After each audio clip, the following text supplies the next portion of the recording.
नमस्कार दोस्तों। आज हम पढ़ने जा रहे हैं एक दिलचस्प कविता दी ग्लोव एंड दी लायंस, जिसे ले हंट ने लिखा है। ये कविता बहादुरी, प्रेम और दिखावे की सच्चाई को उजागर करती है। आइए इसे लाइन बाय लाइन समझते हैं। King Francis was a hearty king and loved a royal sport. Raja Francis एक दिलदार और मजबूत राजा थे, जिन्हें शाही खेलों का बहुत शौक था। हर्टी मतलब मजबूत और जोश से भरा हुआ। And one day as his lions fought sat looking on the court.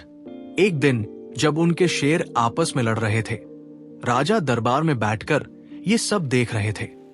Court, यहां इसका मतलब दरबार है, लेकिन आमतौर पर इसका मतलब न्यायालय भी होता है। The nobles filled the benches and the ladies in their pride. दरबार की बेंचों पर सारे रईस लोग बैठे थे और अमीर घरों की महिलाएं भी अपने रुतबे के साथ वहां मौजूद थी। नोबल्स मतलब रईस और ऊंचे दर्जे के लोग। And mongst them sat the Count de Lorge with one for whom he side. उनके बीच काउंट डी लॉर्ड्स भी बैठे थे, जो एक महिला के प्रति प्रेम रखते थे। साइड मतलब प्यार भरी आह भरना। And truly it was a gallant thing to see that crowning show. वो दृश्य देखने लायक था, जहां शाही दरबार, बहादुरी और रोमांस एक साथ नजर आ रहे थे। गैलेंट मतलब बहादुर और शानदार।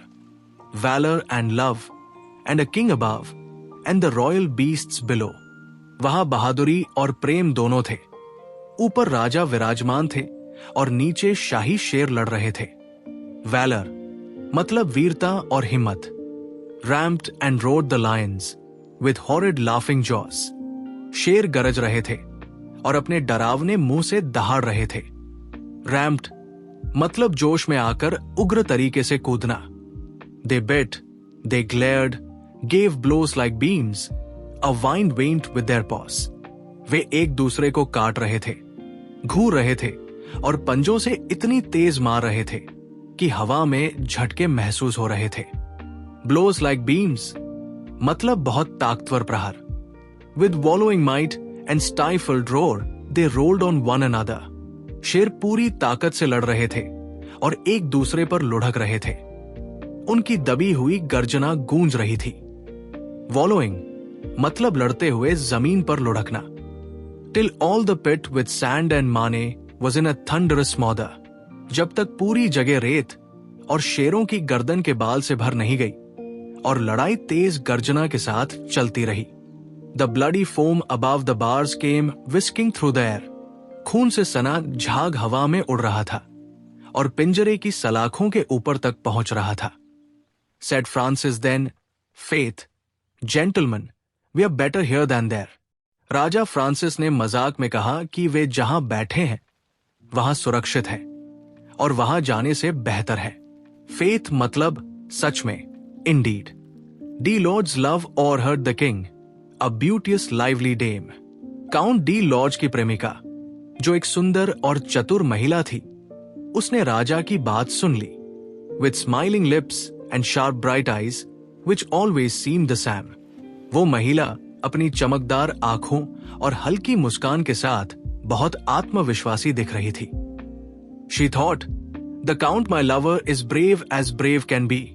उसने सोचा, मेरा प्रेमी काउंट डी लॉर्ज तो बहुत बहादुर है। He surely would do wondrous things to show his love of me. वो मेरी मोहब्बत साबित करने के लिए कुछ अद्भुत करेगा। King, ladies, lovers, all look on. The occasion is divine. राजा, दरबारी, महिलाएं, सभी देख रहे हैं। ये मौका एकदम सही है। I'll drop my glove to prove his love. Great glory will be mine. मैं अपना दस्ताना फेंक दूंगी ताकि वो अपनी मोहब्बत साबित कर सके और मेरी बड़ी वाहवाही होगी। थ्रो मतलब जानबूझकर फेंकना ताकि चुनौती दी जा सके। She dropped her glove to prove his love, then looked at him and smiled. उस महिला ने अपने प्रेम की परीक्षा लेने के लिए अपना दस्ताना नीचे गिरा दिया और फिर काउंट डी लॉर्ज की ओर देखकर मुस्कुराई। ड्रॉप्ड इसका अर्थ है गिरा दिया, जानबूझकर हाथ से छोड़ देना, लेकिन फेंकना नहीं। ग्लोव यहां दस्ताने का प्रतीकात्मक अर्थ है प्रेम की परीक्षा या चुनौती। He bowed and in a moment leaped among the lions wild. Count D Lord झुके और तुरंत ही शेरों के बीच कूद गए। Leaped मतलब तेजी से कूदना। The leap was quick, return was quick. He has regained his place. Count D Lord ने झटपट दस्ताना उठाया और तेजी से अपनी जगह वापस आ गए। Then threw the glove, but not with love, right in the lady's face. फिर उन्होंने दस्ताने को उठाया, लेकिन उसे प्रेम से नहीं, बल्कि गुस्से में उस महिला के मुंह पर फेंक दिया। Not with love मतलब ये प्रेम की परीक्षा नहीं, बल्कि घमंड था। By God, said Francis, rightly done, and he rose from where he sat.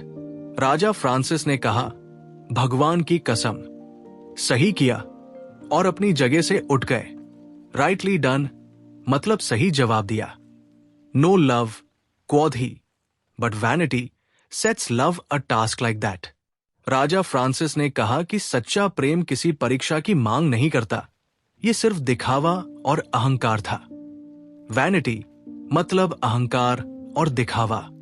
Summary of the poem, The Glove and the Lions कविता हमें दिखावे और सच्चे प्रेम के बीच का अंतर सिखाती है। राजा फ्रांसिस के दरबार में शेरों की लड़ाई हो रही थी, जिसे कई लोग देख रहे थे। काउंट डी लॉर्ड की प्रेमिका ने उसे परखने के लिए जानबूझकर अपना दस्ताना शेरों के बीच फेंक दिया। लेकिन जब काउंट ने अपनी जान जोखिम में डालकर दस्ताना लाया, तो उसने खुशी जताने के बजाय दस्ताने को गुस्से में महिला के मुंह पर फेंक दिया। यह दिखाता है कि सच्चा प्रेम परीक्षा की मांग नहीं करता। राजा फ्रांसिस ने भी इस हरकत की सराहना की और कहा कि यह प्रेम नहीं बल्कि अहंकार था। तो दोस्तों, ये थी पूरी कविता की व्याख्या।